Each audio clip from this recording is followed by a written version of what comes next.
যুবক আল্লাহর গোলাম বাড়ি থেকে বের হয়েছে নামাজের উদ্দেশ্যে। হঠাৎ করে তার স্ত্রী পিছন দিয়ে ডাক দিয়ে বলে, ও স্বামী,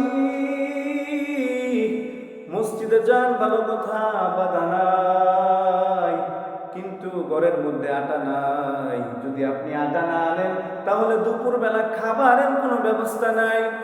যুবক এবার চিন্তায় পেরেশান, তারপরেও কোনো কিছু না চিন্তা করে মসজিদের উদ্দেশ্যে রওনা হলেন। হঠাৎ করে কিছু দূর যাওয়ার পরে এক যুবক দৌড়ে এসে বলে, ও যুবক, তোমার এক গাভী জঙ্গলার ভিতরে চলে গেছে। যদি তুমি এখন গাভীটা না আনো, জঙ্গলার বাঘ খেয়ে ফেলতে পারে। নামাজে যাও, বাধা নাই, কিন্তু গাভীটা এনে রেখে যাও। এবার যুবক চিন্তায় পেরেশান, দুপুর বেলা আটা না আনলে দুপুরের খাবারের ব্যবস্থা নাই, আর গাভী না আনলে জঙ্গলার বাঘ গাভীকে খেয়ে ফেলতে পারে। এবার যুবক কিছু চিন্তা না করে আবার মসজিদের উদ্দেশ্যে রওনা হলেন। কিছু দূর যাওয়ার পরে আরেক লোক এসে দেখা, ও যুবক ভাই, নামাজে যাও কোনো বাধা নাই, মসজিদে যাও কোনো বাধা নাই। তোমার ক্ষেতের সাথে আমার একটা ক্ষেত রয়েছে, অনেকদিন ধরে ক্ষেতের মধ্যে পানি নাই, পানিওয়ালাকে পাওয়া যায় না। যদি তুমি আজকে আমার ক্ষেতের মধ্যে পানি যাইতেছে, তুমি যদি তোমার ক্ষেতের মধ্যে পানি নিতে চাও, তাহলে আজকে তুমি গিয়ে তোমার ক্ষেতের মধ্যে পানি নিতে পারো, নামাজে যাও কোনো বাধা নাই। এবার যুবক তিনটা পেরেশান, তিনটা চিন্তা যুবক একসাথে তার মাথার মধ্যে চলে আসলো। যুবক এবার চিন্তায় পেরেশান, কি করবে? মসজিদে যাবে, নামাজ পড়বে, নাকি এই কাজগুলা করবে? যুবক এবার চিন্তায় পড়ে গেল, বাড়িতে আটা না আনলে দুপুরের খাবারের কোনো ব্যবস্থা নাই, আবার জঙ্গলা থেকে যদি গাভীটা না আনে তাহলে জঙ্গলার বাঘ বা গাভীকে খেয়ে ফেলার আশঙ্কা রয়েছে। ক্ষেতের মধ্যে পানি যাইতেছে, আজকে যদি পানি না দেয় তাহলে পানিওয়ালাকে পাওয়া যাবে না। এবার যুবক চিন্তায় পেরেশান, যুবক এবার চিন্তায় পড়ে গেল। এবার যুবক একটু ধ্যানমগ্ন হয়ে গেল। ধ্যানমগ্ন হয়ে যাওয়ার পরে হঠাৎ করে মাথার মধ্যে আল্লাহ তাআলার কালামের একটি আয়াত চলে আসে।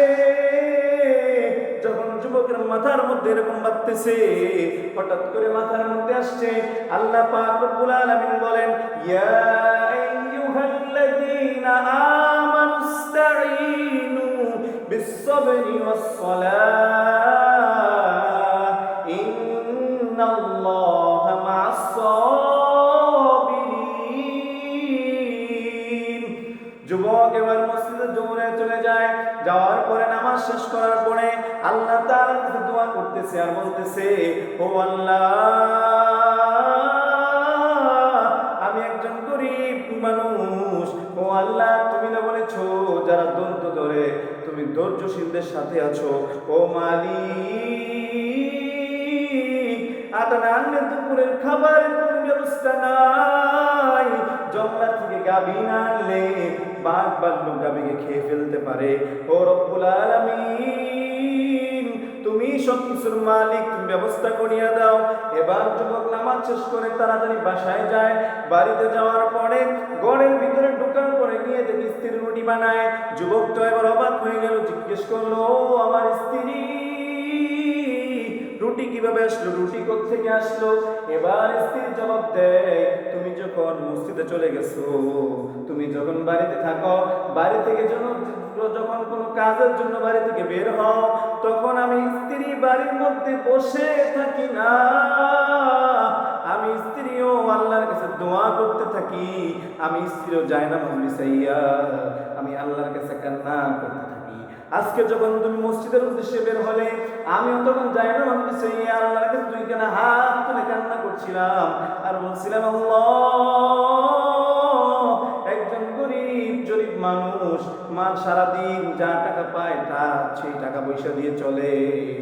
ও রব্বুল আলামিন, তুমি একটা ব্যবস্থা করিয়া দাও। হঠাৎ করে দেখে এক যুবক এসে ঘরের দরজার মধ্যে ধাক্কা দিল, বলতেছে, কে আছো বাড়ির মধ্যে? দরজা খোলার পরে বলতেছে, আমার একটা আটার বস্তা ছিল মিলের মধ্যে, কিন্তু আমি ভুলে তোমাদের আটা নিয়ে আসছিলাম, এই যাও তোমাদের আটা। এবার তারপর আমি একটা রুটি বানাইলাম। হঠাৎ করে আমি দেখতেছি জঙ্গলের এক বাঘ দৌড়ে এসে গাড়িটাকে আমাদের বাড়ির পাশে জঙ্গলের বাঘ দৌড়ে চলে যায়। এই হলো ঘটনা। যুবকটি আবার অবাক হয়ে গেল। এই জন্য আসুন নামাজের পাবন্দি হই। আপনি যদি নামাজ পড়েন আপনার কাজ নিয়তি হয়ে যাবে। সালাত কায়েম করো, সালাত কায়েম করো, হবে সম্মানী তুমি, হবে জান্নাতি তুমি। সালাত তোমার অঙ্গে মাখো, সঙ্গে রাখো, তবে তো মুমিন। রব্বি আলালা, রব্বি আলাজিম। সালাত কায়েম করো, সালাত কায়েম করো, হবে সম্মানী তুমি, হবে জান্নাতি তুমি।